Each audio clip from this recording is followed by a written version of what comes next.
All right, everyone. Today, we're going to dive into a question that's right at the heart of our AMC theme, faire société. And that question is, what does it actually mean to be a nation?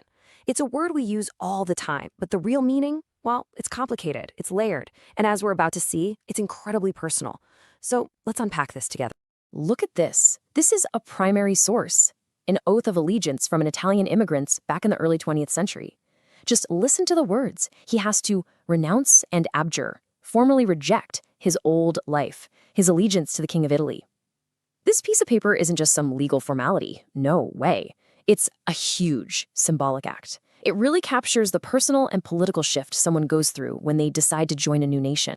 And that oath, it really makes us face our big question for today head on. What does it mean to become part of a nation? To figure this out, we're going to take a three-step journey. First, we'll look at a really intimate family story. Then, we'll zoom out to look at the big national ideas floating around. And finally, we'll see how it all plays out, right on the streets of our cities. Let's get started. Now, this whole topic fits perfectly into our AMC curriculum for Terminale. We're in Fem 1, faire société, how societies are built, and even more specifically, we're tackling our first axis of study, unité et pluralité, or unity and plurality. And this axis is all about that constant push and pull within a country. How do you create a single, unified nation while also respecting all the different, diverse people who are a part of it? Okay, so let's start with a case study. We're going to zoom right in to see how these huge ideas of unity and plurality actually affected a single Sicilian-American family at the turn of the 20th century. And our guide for this is a really fascinating piece of research.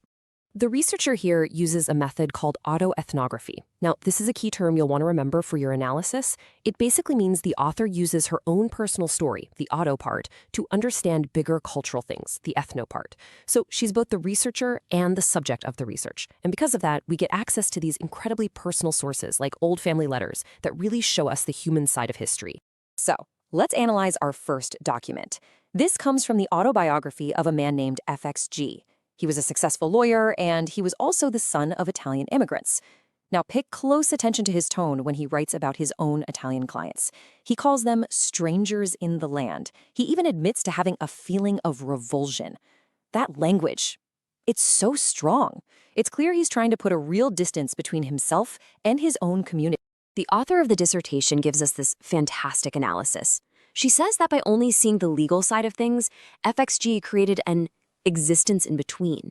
He wanted to be seen as someone who had escaped his heritage. You see, this is a perfect example of the tension in our axis, unité et pluralité.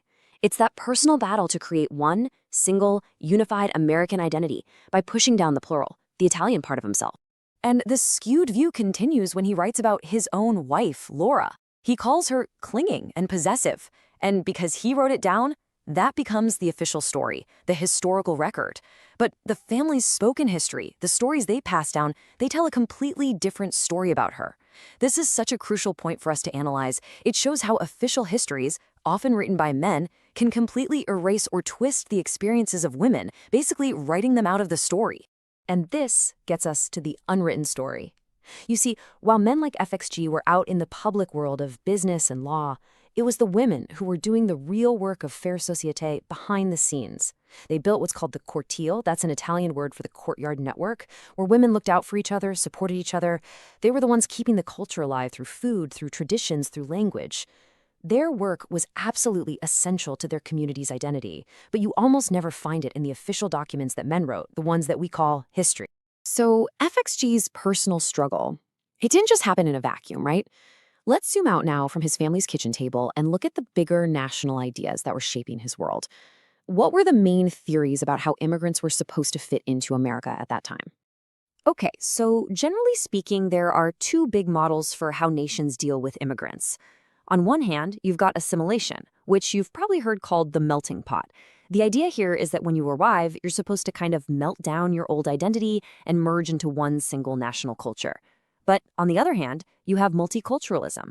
And this model says, hey, a nation can be unified and have lots of different cultures coexisting, actually making the whole country richer. And this quote, which is from a report by the Australian Parliament, actually, it confirms that for a huge chunk of its history, the US was all about that melting pot idea. And this was the pressure that people like FXG were living under. The message was loud and clear. If you want to be a real American, you have to stop being Italian. And knowing that helps us understand his internal conflict, why he tried so hard to distance himself from his own background. Okay, so we've seen the personal story and we've seen the national ideology. But how do these abstract ideas of unity and plurality actually look in the real world? Well, the answer is in our cities. That's where you can literally see these dynamics at play. Just take a look at these two maps of Washington, D.C. They show where immigrants from Ethiopia and Bolivia have settled. You can see it, right? They don't just scatter randomly. They create very different footprints on the city, building their own distinct communities in different areas. This is a perfect picture of plurality in action. It's not just a random mix, it's about creating unique community spaces within the larger urban fabric. So, how can a city manage all this diversity to create a sense of unity? A UN Habitat report gives us a kind of toolkit. Things like creating welcoming public spaces, making sure people have access to housing and education, and encouraging everyone to participate in civic life. These are the real, concrete actions that allow a nation to faire société, to build unity from its diversity, not by getting rid of it. Okay, now for this last part, we're going to shift gears completely, because understanding all these ideas is step one. But step two is being able to analyze them effectively for your baccalaureate exam. So this whole section is about sharpening those skills. We're going to go back to our first document, that excerpt from FXG's autobiography. Let's use this text to walk through a structured AMC-style analysis, exactly like you'd need to do in your exam. A really strong analytical paragraph always has 3 simple steps. First, you state your idea. Just a clear topic sentence that says what you want to argue. Something like, this document shows an immigrant son struggling with his identity in a society that pushed for assimilation. Simple. Second, you give your example, a short quote from the text. You could use his phrase, strangers in the land, or his feeling of revulsion. And third, this is the most important part, you explain your analysis. You have to explain how that quote proves your point and then link it back to the big theme. How do those words show his attempt to become unified by rejecting his plural heritage? That's the analysis. And to really make your analysis shine, you need to use precise language. So instead of just saying, the author says, try something like, the author's tone suggests, or this choice of words reveals. Using phrases like, illustrates the tension between, or reinforces the ideology of, will instantly make your argument sound more academic and show the examiner you're really thinking like an analyst. So, we have covered a lot of ground today, from one family's private letters all the way to national policies and city maps. Let's pull it all together and wrap this up with a clear conclusion. When you boil it all down, what we've really learned is that a nation isn't some fixed, solid thing. It's actually a constant process, a never-ending negotiation. A negotiation between individual people's stories, the official documents that get written, and the big ideas a society chooses to believe in. Which brings us right back to where we started. So what does it mean to be a nation? Well, based on everything we've looked at, you could say this. A strong nation has the ability to build unity, not by making everyone exactly the same, but by being able to handle all the complex, messy, and wonderful parts of its diversity. It's about finding unité through plurality.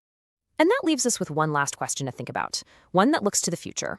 If a nation is really this mix of personal histories like FXG's and shared ideas like the melting pot, then that whole combination creates a national legacy. So the big question is, how does that legacy, that inheritance from the past, shape where a nation is today and where it's going tomorrow? And that question, while it's the perfect bridge to our next axis in the AMC program, héritage commun et diversité, or common heritage and diversity. So we'll pick up right there and keep exploring how the past shapes the present in our next session. Thanks for your attention, everyone.